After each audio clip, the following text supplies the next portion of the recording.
নমস্কার বন্ধুরা, job updates and new শেয়ারের পক্ষ থেকে তোমাদের সকলকে জানাই স্বাগত। তো বন্ধুরা, আজকে আমি কথা বলবো স্টেট ব্যাঙ্ক অফ ইন্ডিয়া মানে এসবিআই ব্যাংকের পক্ষ থেকে বের হওয়া সম্পূর্ণ একটি নতুন আরও একটি আপডেট নিয়ে তোমাদের সাথে আলোচনা করব, যেখানে পরিষ্কার বলা রয়েছে পোস্টিং দেওয়া হচ্ছে ওয়েস্ট বেঙ্গলেই তোমাদের পোস্টিং থাকছে এবং এই পশ্চিমবঙ্গের 23 জেলার যে কোনো প্রান্ত থেকেই ছেলে মেয়ে প্রত্যেকেই আবেদন করতে পারবে। খুবই ভালো সুযোগ, কারণ কি এখানে তোমাদের দিতে হচ্ছে না কোনো রকম রিটেন টেস্ট, কোনো রকম লিখিত পরীক্ষা নেই। সরাসরি ওয়াক ইন ইন্টারভিউর মাধ্যমে যোগ্য প্রার্থীকে বাছাই করে নেওয়া হবে। তো এইরকম একটি ইনফরমেশন একেবারেই হাতছাড়া করো না, সম্পূর্ণ ভিডিওটি দেখো, তাহলেই বুঝতে পারবে ইনফরমেশনটি প্রত্যেকের জন্য কতটা গুরুত্বপূর্ণ হতে চলেছে। তো বিস্তারিত তো অবশ্যই তোমাদের সাথে শেয়ার করব এবং ফুল অ্যাপ্লিকেশন প্রসেসটিও মানে অ্যাপ্লাই প্রসেসটিও তোমাদেরকে দেখিয়ে দেবো এই ভিডিওর মাধ্যমে। তাই স্কিপ না করে সম্পূর্ণ দেখো, A to Z আলোচনা একটি ভিডিওতেই হবে। এবং বিস্তারিত বলার আগে প্রত্যেকের কাছে আমি একটাই রিকোয়েস্ট জানাবো যে যারা এখনও আমাদের এই চ্যানেলটিকে সাবস্ক্রাইব করোনি তারা সরাসরি আমাদের চ্যানেলটিকে সাবস্ক্রাইব করে পাশে থাকা বেল আইকনটি ক্লিক করে দাও, যাতে করে পরবর্তী সমস্ত ইনফরমেশন পেয়ে যেতে পারো।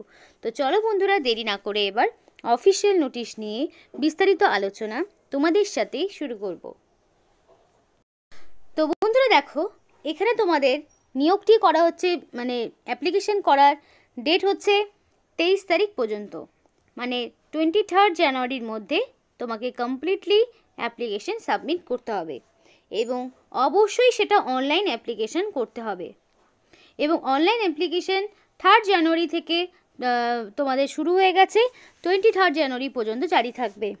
কিন্তু একটা বিষয় বলে রাখি, অনলাইন অ্যাপ্লিকেশন হলেও এখানে তোমাদের কোনো রকম এডিট উইন্ডো থাকবে না।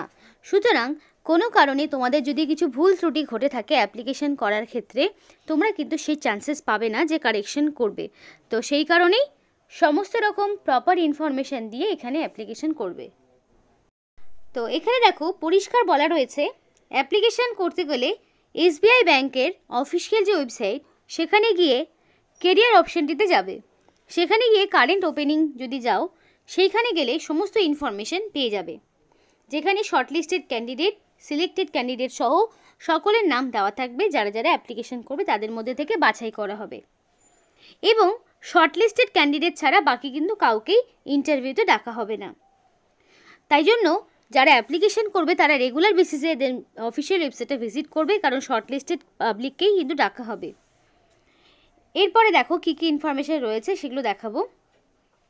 দেখো এখানে তোমাদের যে ইন্টারভিউ যে কল লেটার সেটা কিন্তু বাই মেলে পাঠানো হবে। তো সেই কারণে অবশ্যই অ্যাপ্লিকেশন করার সময় ভ্যালিড মেল আইডি দিয়ে অ্যাপ্লিকেশন করবে।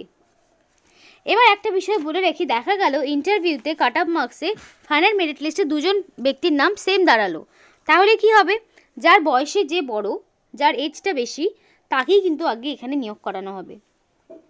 তো এবার বাকি ইনফরমেশনগুলো দেখাবো এক এক করে।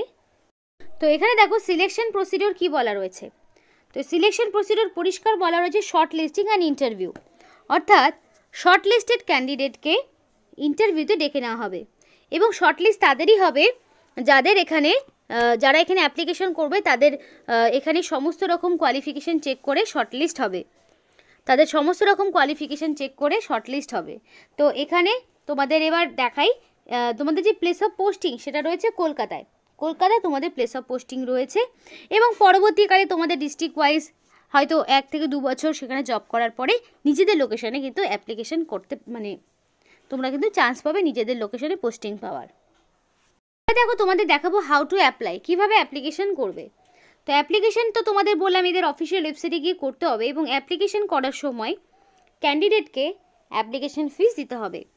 তো যেই ফিসটা তোমরা পেমেন্ট করবে সেই ফিসটা নন রিফান্ডেবল, আর সেটা হচ্ছে 750 টাকা।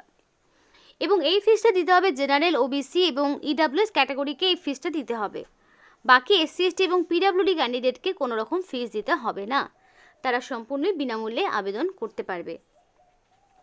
এবং তোমাদের এখানে পরিষ্কার বলা রয়েছে ফিস পেমেন্ট করার সময় তোমরা internet banking, credit card, debit কার্ডের মাধ্যমে ফিস পেমেন্ট করতে পারো। এখানে যে পয়েন্টগুলো বলা আছে সেগুলো দেখে নাও। পরিষ্কার বলা হচ্ছে candidate should first scan their latest photograph and signature. তো ক্যান্ডিডেটকে অবশ্যই রিসেন্ট কালার পাসপোর্ট সাইজের ফটো অ্যাটাচ করতে হবে, আপলোড করতে হবে এবং সিগনেচারও আপলোড করতে হবে। এবং অনলাইন রেজিস্ট্রেশন ছাড়া কোনোভাবেই অ্যাপ্লিকেশন গ্রহণযোগ্য হবে না। এবং অ্যাপ্লিকেশন করার আগে ক্যান্ডিডেটকে অ্যাপ্লিকেশন মানে নোটিফিকেশানটি ভালো করে পড়তে হবে। কোনো রকমভাবে ইনকমপ্লিট রাখা যাবে না, একের বেশি সাবমিট করবে না, কারণ কি তাহলে সমস্ত রকম অ্যাপ্লিকেশনই ক্যান্সেল হয়ে যাবে। এবং after registration online the candidate are advise to take the printer of the system generation online application form. এবং অনলাইন অ্যাপ্লিকেশন করা হয়ে গেলে অবশ্যই অ্যাপ্লিকেশন ফর্মটি প্রিন্ট আউট বের করে রাখবে, কারণ সেগুলোই কিন্তু তোমাদের আবার পরবর্তীতে কাজে লাগবে যখন তোমাদের ডকুমেন্ট ভেরিফিকেশানে ডাকবে বা ইন্টারভিউ বা জয়নিংয়ের টাইমে সেটা কিন্তু কাজে লাগবে। তো অবশ্যই সেটা প্রিন্ট আউট বের করে রাখতে হবে। আর ফিসটা তোমাকে কেয়ারফুলি পেমেন্ট করতে হবে। ফিস পেমেন্ট হলেই তোমরা পরবর্তীতে যাবে। আর ফিস পেমেন্ট করার আগে অবশ্যই এলিজিবিলিটি ক্রাইটেরিয়ার বিষয়ে তোমাদের শিওরিটি থাকতে হবে, কারণ কি ফিস একবার পেমেন্ট হয়ে গেলে সেটা কোনোভাবেই ফেরত পাবে না। দেখো কী কী ডকুমেন্টস তোমাকে আপলোড করতে হচ্ছে, হাউ টু আপলোড ডকুমেন্টস, কী কী ডকুমেন্টস আপলোড করবে দেখো। Recent photograph, recent colour passport সাইজের photo, signature, brief resume PDF ফরম্যাটে আপলোড করবে, ID proof PDF format, date of birth proof PDF format, caste certificate যদি থাকে তাহলে দেবে, তাহলে পিডিএফ ফরম্যাটে দিতে হবে। অল এডুকেশনাল কোয়ালিফিকেশনের মার্কশিট সার্টিফিকেট পিডিএফ ফরম্যাটে দিতে হবে। এবার যদি ওয়ার্ক এক্সপিরিয়েন্স থাকে পিডিএফ ফরম্যাটে দেবে। ইডাব্লিউএস বা পিডাব্লিউডি ক্যান্ডিডেট হলে পিডিএফ ফরম্যাটে সেই সার্টিফিকেট দিতে হবে। যদি তোমরা এক্স সার্ভিসম্যান হয়ে থাকো বা তোমরা যদি বর্তমানে কোনো এমপ্লয়ি হয়ে থাকো তাহলে তোমাদের লেটেস্ট স্যালারি স্লিপ বা অফার লেটার দিতে হবে। তো যেই ক্যাটাগরি থেকে বিলং করবে সেই অনুযায়ী সেই ক্যাটাগরির সার্টিফিকেট তোমাকে আপলোড করতে হবে। সিগনেচার ক্যাপিটাল লেটারে লিখলে হবে না, রানিং হ্যান্ডরাইটিংয়ে সিগনেচার হবে, অবশ্যই সেটা ব্ল্যাক ইঙ্ক দিয়ে হোয়াইট পেপারের ওপরে করবে। সিগনেচারের সাইজ বলা হচ্ছে 10 থেকে 20 KB, ক্যাপিটাল লেটারে হলে একেবারেই cancel. Document type PDF format. ফটোগ্রাফের কথাও বলা রয়েছে, কোনো রকম গ্লাস বা ক্যাপ পরা যাবে না। এবং এখানে দেখো তোমাদের এবার সরাসরি দেখাবো অনলাইন অ্যাপ্লিকেশন প্রসেসটি। তো আমি অনলাইন অ্যাপ্লিকেশন করার যে অফিসিয়াল ওয়েবসাইট সেটা কিন্তু ওপেন করে নিয়েছি। দেখো ডেপুটি ম্যানেজার পোস্টে তোমাদেরকে নিয়োগ করানো হচ্ছে। তো পেমেন্ট থেকে শুরু করে লাস্ট ডেট হচ্ছে অ্যাপ্লিকেশন করার 23 তারিখ। তো এখানে অ্যাপ্লিকেশন করার জন্য যাদের অলরেডি রেজিস্ট্রেশন রয়েছে তারা log in if already register তারা সরাসরি এখানে ক্লিক করবে। যাদের রেজিস্ট্রেশন করা নেই নিউ রেজিস্ট্রেশনের জন্য click here for new registration সেখানে তোমাকে ক্লিক করতে হবে। তো এখানে দেখো বেসিক ইনফরমেশন কী কী বলেছে, কীভাবে তোমাকে অ্যাপ্লিকেশন করতে হবে। দেখো বেসিক ইনফরমেশন ডিটেলস, তারপরে তোমাকে কোয়ালিফিকেশান আপলোড করতে হবে, মানে কোয়ালিফিকেশান দিতে হবে, ডকুমেন্টস আপলোড করতে হবে, প্রিভিউ এবং পেমেন্ট, এই কয়েকটি স্টেপ করলেই অ্যাপ্লিকেশন প্রসেস কমপ্লিট। বেশ কিছুদিন আগে কিন্তু এসবিআই আরও একটি নোটিফিকেশান নিয়ে তোমাদের সাথে ডিসকাস করেছি, সেটা আর এটা কিন্তু আলাদা রকম পোস্ট। আগেরটা ছিল ক্লারিক্যাল গ্রেড, এটা কিন্তু তোমাদের ডেপুটি ম্যানেজার দেখালামই। এবার অ্যাপ্লিকেশান কীভাবে হচ্ছে সেটা দেখে নাও। তো ফার্স্টে থাকবে তোমাদের ফার্স্ট নেম। তো অবশ্যই তোমাদের ফার্স্ট নেম এবং কনফার্ম ফার্স্ট নেমে যায় দুবার করে নাম টাইপ করতে হবে। এবং এখানে একটা বিষয় বলে রাখি, এখানে যে তোমাদের নামটা দেবে সেটা যাতে অবশ্যই মাধ্যমিক বা তার সমতুল্য পরীক্ষায় তোমার যা নাম রয়েছে সেই নামটাই তোমাকে বসাতে হবে। নামের স্পেলিংয়ে যদি কোনো রকম চেঞ্জেস হয় সেটার জন্য তোমাকে ভ্যালিড ডকুমেন্টস তোমাকে সাথে দিতে হবে। মিডিল নেমের জায়গায় মিডিল নেম, কনফার্ম মিডিল নেমের জায়গায় কনফার্ম মিডিল নেম। এবার মিডিল নেম অনেকের নাই থাকতে পারে, সেক্ষেত্রে কোনো সমস্যাই নেই, না দিলেও হবে। এবার লাস্ট নেম দিতে হবে, লাস্ট নেমের জায়গায় লাস্ট নেম দিয়ে দেবে এবং কনফার্ম লাস্ট নেমের জায়গায় আরেকবার করে লাস্ট নেমটা বসাতে হবে। যা রয়েছে সব কিন্তু ডাবল রয়েছে, সেগুলো ডাবল দেওয়ার মানে হচ্ছে তোমাদের যাতে কোনো রকম ভুল ত্রুটি কিছু না হয়, সেটা রিচেকও হয়ে যাচ্ছে।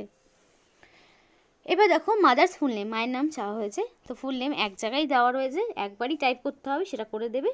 Mobile number confirm mobile number, তো ফার্স্টে যে মোবাইল নাম্বারটা দেবে সেই নাম্বারটাই দ্বিতীয়বার টাইপ করতে হবে, কারণ সেটা কনফার্মেশনের জন্য দুবার করে টাইপ করতে হচ্ছে। এবং অবশ্যই ভ্যালিড ফোন নাম্বার দিয়ে এখানে অ্যাপ্লিকেশান করবে, যাতে করে সিলেকশন প্রসেসের অল ইনফরমেশান তোমরা পেয়ে যেতে পারো। এবার মেল আইডি, অবশ্যই valid phone number mail ID দিয়ে অ্যাপ্লিকেশান করবে, কারণ অল ইনফরমেশান তোমরা কিন্তু মেল এবং মেসেজেই পাবে, সেটা কিন্তু নোটিফিকেশনও বারবার করে একই কথা বলা রয়েছে। তো অবশ্যই ভ্যালিড ফোন নাম্বার এবং মেল আইডি দেবে। এবার সিকিউরিটি কোড, এই যে এখানে সিকিউরিটি কোডটা রয়েছে এটা তুমি বসিয়ে দেবে, সেমটাই এখানে। এবার একটা বিষয় বলি, অনেক সময় হয় যে সিকিউরিটি কোডটা যেটা থাকছে সেটা কিন্তু অনেক সময় বসালেও কাজে দেয় না। তো তারপরে তোমরা কি করবে, এই যে রিফ্রেশ অপশনটি রয়েছে, দেখো এখানে রিফ্রেশ অপশনটি রয়েছে, এটা যদি ক্লিক করো আবার নতুন করে আবার সিকিউরিটি কোড আসবে, সেক্ষেত্রে সেই কোডটা বসালে আবার হয়ে যাবে, অনেক সময় হয়ে থাকে এটা। তো এখানে দেখো by registering I agree to receive the SMS and mail from SBI। তো মানে যেই নাম্বার এবং ফোন নাম্বার দিয়ে তুমি অ্যাপ্লিকেশান করলে সেটাই কিন্তু তোমার থেকে যাবে।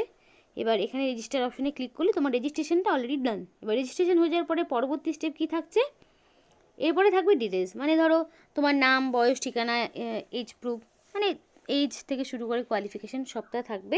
আপলোড করতে হবে ডকুমেন্টস যা যা বললাম, সিগনেচার, ফটো, তারপরে আইডি প্রুফ, তারপরে তোমাদের address proof, date of birth সার্টিফিকেটের প্রুফ, তারপরে কোয়ালিফিকেশান, যা কিছু সবটা তোমাদের আপলোড করতে হবে এবং PDF ফরম্যাটে আপলোড করবে এবং সাইজ সেগুলো সব বলাই রয়েছে।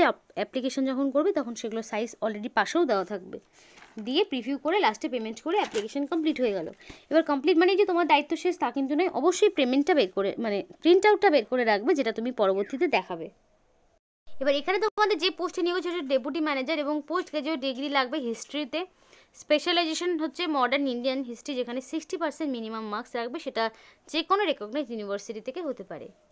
দেখো প্রত্যেকটি জব প্রোফাইল দেওয়া রয়েছে, details, job profile, role, responsibility, function সবটাই দেওয়া রয়েছে, যে কি কাজ তোমাকে করতে হবে। অনেকেরই প্রশ্ন থাকে যে এই পোস্টের জন্য কি জব করতে হবে, তো সেই সমস্ত রেসপন্সিবিলিটিসগুলো দেওয়া রয়েছে, তো সেগুলো একবার নোটিফিকেশান থেকে পড়ে নিতে পারো। অফিসিয়াল ওয়েবসাইটের লিঙ্ক ভিডিও ডেসক্রিপশন বক্সে দিয়ে দেওয়া হবে। সিলেকশন প্রসেসটা আরেকবার বলি, শর্টলিস্ট করা হবে, কোয়ালিফিকেশান এবং এক্সপিরিয়েন্স যা রয়েছে সেগুলোর উপর বেস করে ইন্টারভিউ হবে এবং ইন্টারভিউ তোমাদের মিনিমাম থাকছে 100 নাম্বার এবং সেটা ব্যাংক কর্তৃপক্ষ ডিসাইড করবে এবং সবটাই তাদের উপর নির্ভর করবে এবং মেরিট লিস্টে তোমাদের সিলেক্টেড ক্যান্ডিডেটদের নাম থাকবে, যেটা শুধুমাত্র ইন্টারভিউর উপর বেস করে হবে। আর আগেই বললাম যে সেম নাম্বার যদি দুজনের থাকে তাহলে যে বয়সে বড় তাকে এখানে সিলেক্ট করা হবে এবং তোমাদের এখানে যে বেসিক স্যালারি স্টার্টই হচ্ছে তোমাদের 64,820 থেকে শুরু করে তোমাদের একদম 93,960 এবং তার পাশাপাশি DA, HRA যা যা থাকে, পেনশন ফান্ড সবটাই তোমরা পেয়ে যাবে। খুবই ভালো সুযোগ, ভালো পোস্টে, ভালো কোয়ালিফিকেশানে SBI এর পক্ষ থেকে নিয়োগ করা হচ্ছে এবং পোস্টিং ওয়েস্ট বেঙ্গলেই হচ্ছে। তো এইরকম সুযোগ কিন্তু বারবার আসে না। আজকের মতো এখানেই শেষ করছি। ব্যাংকের আরও একটি নতুন ভিডিও নিয়ে তোমাদের সামনে পরবর্তীতে আরও বিভিন্ন রকম ব্যাংকের পক্ষ থেকে কিন্তু নতুন বছরের বিজ্ঞপ্তি জারি হবে, সেগুলো যদি জানতে হয় অবশ্যই আমাদের সাপোর্ট করো। আমাদের চ্যানেলটিকে সাবস্ক্রাইব করে পাশে থাকা বেল আইকনটি ক্লিক করে অল নোটিফিকেশান করে রাখো, যাতে করে সমস্ত রকম আপডেট তোমাদের সামনে আসে। তো এখানেই শেষ করছি। সকলে সুস্থ থাকবে, ভালো থাকবে।